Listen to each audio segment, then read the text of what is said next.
Katanya dok, meningkatkan interval dosis pertama dengan dosis kedua vaksin COVID-19 dapat meningkatkan efikasinya loh. Bener nggak sih? Ada nggak bukti ilmiah mendukung pernyataan ini? Eits, jangan bingung dulu. Mari saksikan video Alomedica berikut ini.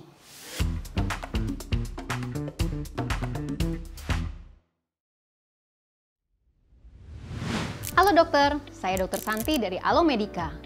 Sebenarnya, pemanjangan interval antara dua dosis vaksin COVID-19 masih menjadi topik yang cukup kontroversial nih dok. Sebagian ahli percaya bahwa pemanjangan interval ini bisa meningkatkan efikasi vaksin. Tapi di saat yang bersamaan, beberapa ahli cenderung khawatir jika memperpanjang interval antar dosis vaksin malah bisa menyebabkan penurunan imunogenisitas dan efektivitas vaksin dalam mencegah COVID-19. Tetapi bagaimana dengan data dari studi yang tersedia saat ini? Nah, sebelum saya jelasin lebih lanjut, kalau dokter mau baca-baca lebih lengkap terkait topik kali ini, maupun informasi lain seputar dunia kedokteran terkini yang berbahasa Indonesia dan mudah dipahami, dokter bisa nih download aplikasi Alomedica. Di aplikasi ini ada banyak banget fitur bermanfaat buat dokter-dokter di Indonesia. Contohnya, artikel-artikel continuing medical education terkait penyakit, obat, dan tindakan medis yang berguna banget buat praktek sehari-hari.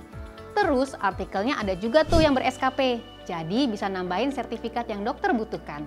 Nggak cuma itu, ada juga beragam webinar dan e-workshop ber-SKP yang bisa dokter ikuti. Plus, dokter bisa berdiskusi dan memperluas networking sama sejawat dokter se-Indonesia di forum diskusi dokter Alomedica.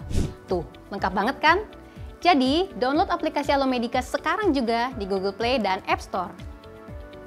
Oke, kita balik ke pembahasan ya dok. Pertama, studi oleh Perry dan kawan-kawan membandingkan respon imunitas pada lansia yang mendapatkan dua dosis vaksin Pfizer dalam interval yang berbeda.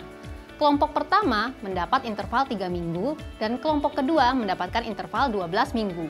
Hasil yang didapatkan adalah respon puncak antibodi lebih tinggi 3,4 kali lipat pada subjek interval 12 minggu, walaupun respon imunitas seluler lebih rendah 3,4 kali. Hasil serupa pun dilaporkan pada penelitian kohort oleh Hall dan kawan-kawan pada tenaga kesehatan di Kanada. Berdasarkan penelitian ini, pemanjangan interval vaksin COVID-19 Pfizer dosis kedua dapat menguntungkan. Pertama, pemanjangan interval dapat meningkatkan respon imunitas humoral, walaupun memberikan dampak efek negatif pada respon imun seluler.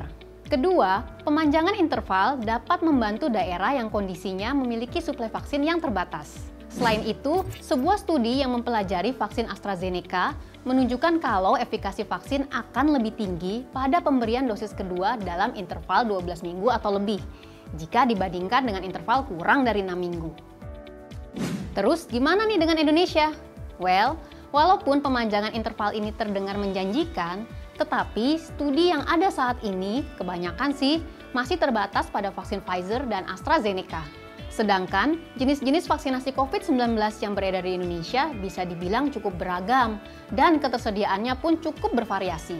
Tetapi hasil penelitian-penelitian ini tetap bisa menjadi jawaban, khususnya buat daerah terpencil dengan akses yang mungkin cukup sulit untuk mendapatkan vaksin 2 dosis.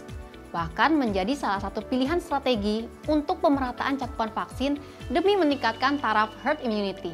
Dokter juga bisa menenangkan pasien yang terlalu mengkhawatirkan dampak jika dosis kedua tertunda akibat alasan apapun, dengan fakta bahwa vaksin dosis kedua yang tertunda malah ada potensi untuk meningkatkan respon imunitas. Tapi ya, tetap perlu diingatkan juga agar tidak semakin menunda-nunda vaksinasi terlalu lama, agar bisa mendapatkan proteksi yang maksimal dan nggak malah kelupaan karena terlalu santai menunda vaksinasi. Semangat terus ya dok dalam memberikan edukasi pada pasien, khususnya mengenai vaksinasi COVID-19. Oke deh dok, sekian dulu video Alomedica kali ini. Untuk mendapatkan informasi kedokteran terkini yang berbasis bukti dan berbahasa Indonesia, jangan lupa download Alomedica di Google Play atau App Store dan subscribe juga ke channel YouTube Alomedica ya. Terima kasih sudah menyaksikan video ini sampai selesai. Like kalau suka video ini, share sebanyak-banyaknya, dan komen di bawah kalau ada topik lain yang mau dibahas berikutnya. Jadi dokter andal dalam genggaman, salam Alomedica.